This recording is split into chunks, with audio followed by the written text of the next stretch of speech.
Hey, look, it's me, the man who's supposed to upload more content but has been distracted by Persona again. Today I've got the Ghostrunner origin created by the Discord user known as Bat Dan. Let's get into the abilities. Ghostrunner is a 3-impact origin. This origin is highly inspired and meant to be a recreation of the main character from the game Ghostrunner, once part of an elite team, now crumbled and forgotten.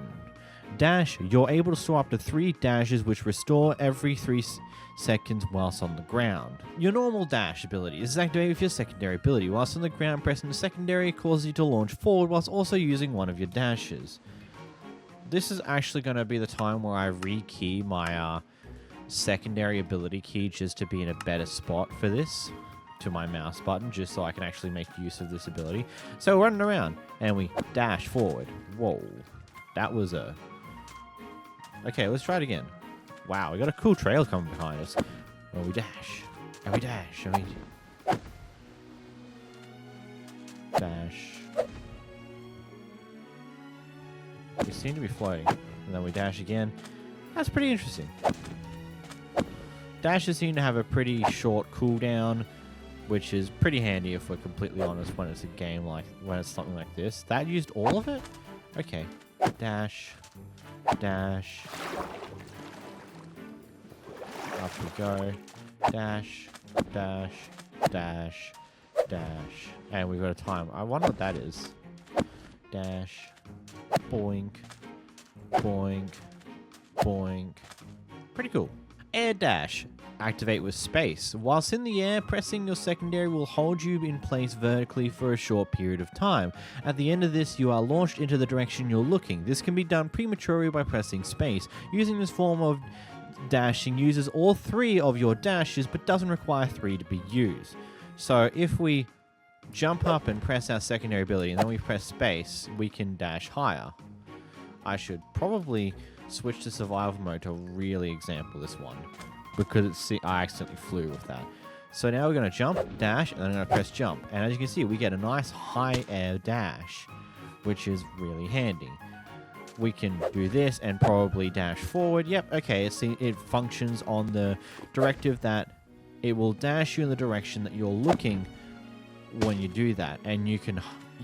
the gray bar gives you about a few seconds of time to gather where you're going, and you only get a small dash. But if you do it immediately, press space immediately after hitting the secondary ability key in the air, you'll get a far faster dash initially. So we jump and then jump. So it's like dash, chaining velocity. After dashing, you enter a brief period window where you can deal 2 times more damage. Now, if you pay attention to all the stuff that's happening on your hotbar, which I'll zoom in here for, when I dash, as you can see, there is a red sword bar that comes up for a very quick second of time. This is the 2 times damage buff that you get, leading you to be able to do some really funky shenanigans, which would be very similar to what you can do in the game. So... go back to first person here, and we just grab ourselves an Everite sword, and we dash into him. If I can successfully, yep, just single shot the husk. Let's do that again. We'll jump into his direction. If I was better at this, I could probably do that more consistently, where you dash into the mob and immediately snipe them if you've got a powerful enough sword. Again, dash disrupted. Being attacked with air dashing will break your air dash and put it on cooldown. So if we grab our husk here again, and we go to survival mode and then dash in the midair, when the zombie hits us, it removes our air dash entirely, and well, we just go again. Of course, we can always do this. That would have been an epic crit if I landed that. We jump up in the air, we get whacked, and we just have to wait a moment before we can do it again. Which is fine. It's just more of a... if you want to get out of a situation where you're dealing with mobs, you're better off just dashing normally, and then once you get far enough away, you then... okay, weird. You then jump into the air and then do the height that you need, which is definitely something to keep in mind. While sprinting, pressing load hotbar will make you slide. Load hotbar If you don't know these keys already, a lot of Origins take advantage of it so they don't need the multi-Origin key shenanigans, but if you want to know what these keys are, going to your keybinds, you have the creative mode section, where you have the load hotbar activator and save hotbar activated. Usually by default they're keyed to X and C respectively. If you have a zoom button of sorts, your save hotbar activator won't be binded. Or it might be, and you'll just have some fun conflicts. But let's run, and then we slide. We slide. Let's just go to... Of course, it is, in theory, infinite slide, but at a certain point you will slow down, and then you're just swimming on ground, which isn't exactly effective. But you can... Oh, that could lead to some really funky movement. Wall run. You can run along walls and jump off them for a burst of speed. Additionally, you take no fall damage after jumping off a wall. Properly show you off these functional things. So as we can see, we're going to have a fun wall here. We're going to go over that wall, what the... Well, I did say you get a huge burst of speed, so let's try it again. Bounce off that wall, bounce off over here, and you jump. You do take fall damage, though. It said that you don't take fall damage when you use this ability. But then I've also noticed that when you use your ability like this, you don't take fall damage. But you do. So obviously there's something that's not quite working as intended here with this. Considering I am taking fall damage when I wall jump off something. And just taking general fall damage in general when going, like, if I go up here, I didn't take fall damage from that ability. But if I go up to this high tier and then drop down, I do take fall damage there. So I'm guessing there's something not working as intended. Either way, we can jump onto the wall, and we hold onto the wall. Like, that's one thing you'll notice immediately. You hold onto the wall for a brief moment, and you can use it to just, like, jump up the wall. But you can also use it to get a nice little dash jump off the wall as well, which is pretty neat. Though... It does say you're not meant to take fall damage when using the wall jump, but that doesn't seem to be the case. There seems to be something not quite doing what it's supposed to in that scenario, but that's okay. Selector. Pressing tab will change what your primary ability is set to. This can only be done when your primary ability is not on cooldown. So tab will... Primary, shuriken, stealth, blink, and that's it. Let's go through these. Primary 1, blink. Activate with ability with G. When selector is set to 1, blink. Pressing and holding the primary will allow you to place and will hold you in place and allow you to visualize your target. Whilst holding primary, attacking will teleport you to the block or entity you're looking at, dealing damage depending on your weapon. So hopefully he stops moving away. We'll go on to level of him. We'll press G. As you can see, he's now glowing. And then now we'll whack him. We'll dash him and whack him, and then we'll whack him again because he didn't die. But that makes sense because we didn't have double damage, just doing the normal amount of damage that you would usually do. But when you do the teleport thing, you do actually whack them in the face, which is quite cool. Like, that is really funky. And then, of course, as we heard before, you can't switch your primary abilities when the primary ability you just used is recharging, so we're going to have to patiently wait for that. Shuriken. When selector is set to 2, shuriken, pressing primary will launch a shuriken which does damage depending on your weapon. So now we'll go to the primary being shuriken. If we put a husk over here and I'm going to move away, we're going to press G. This is a very short ability. And as it says, it deals damage equal to what weapon you're currently using. And because this is a Neverite sword, it means I'm going to two-shot the husk, which is pretty neat. But let's say we do bare hands, we put another husk there, and we just empty our hand here, go back to survival mode. Now we're going to be doing far less damage than what we were before, because now it's equivalent to the damage of our hands, which is still, well, probably the lowest end damage a bow can do, I would assume.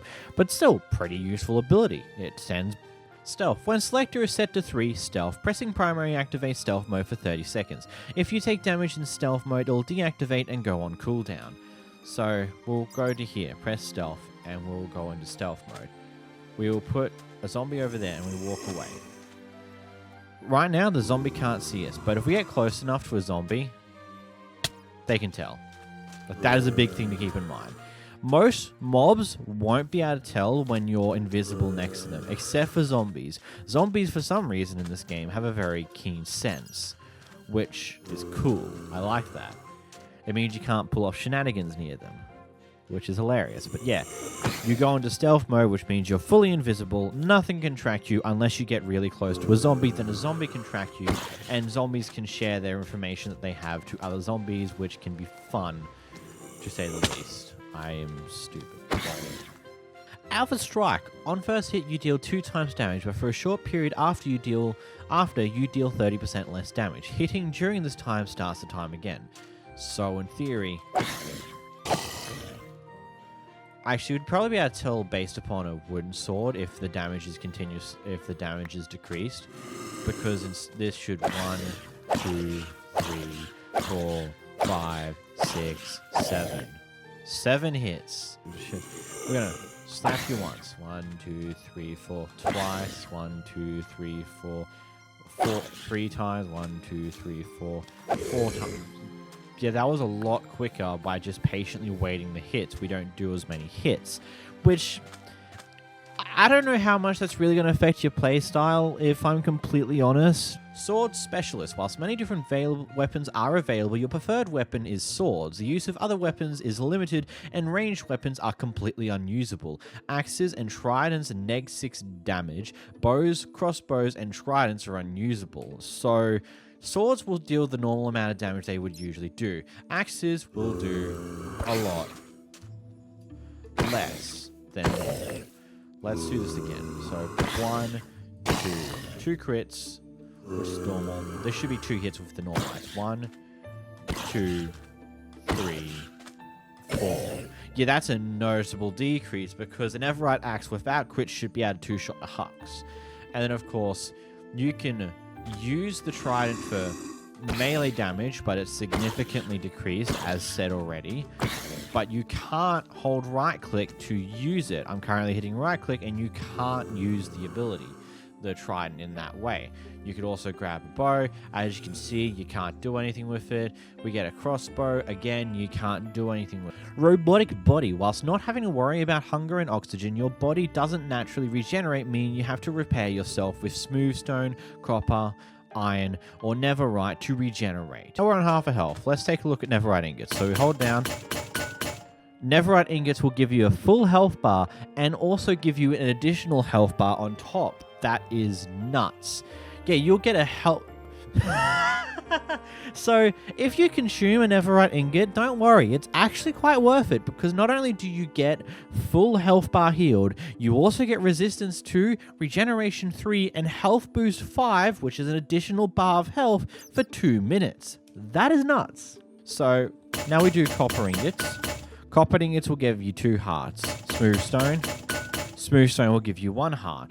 So food efficiency is going to be copper ingot. Copper ingot's going to be your better idea. You have to sit here, wait a few moments to heal. But your biggest best friend will be a netherite ingot because it gives you an effective golden apple boost, but it's actually way better than that outside of the lack of fire protection if you're using a gold apple, but still pretty great. Fragile due to your higher maneuverability and flexibility, your body is rather fragile, meaning you take 20% more damage. Metal alloy. Being made of metal, you conduct heat far more than a normal person. 2 times fire damage. Like, look at that. Look at how quickly that goes up. And then let's get in the water for a moment. Let's give ourselves... Let's... Bonk, bonk, bonk, bonk, bonk, bonk.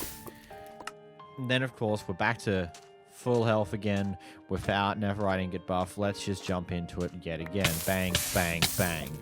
Again, that's a lot of damage. It's very something you need to truly keep in mind.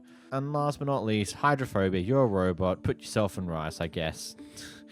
I mean, you're a robot. Water ain't gonna play nice. You just don't like water, which is a very interesting combo. You hate both water and fire, which is funky. But hey, I get it, I guess. Anyway, that is the Ghostrunner origin. Let me know, what are your thoughts on this origin in the comments down below? I think this is a pretty good translation of the gameplay of Ghostrunner put into Minecraft with this origin. I'm not making the same mistake as I did last time with the Ultra Kill origin, not actually using reference material for the game that's coming from. Leave me alone. If you did enjoy this video, make sure to subscribe. It'd be very handy. And also, click this video on screen now. But until next time, guys, bye-bye!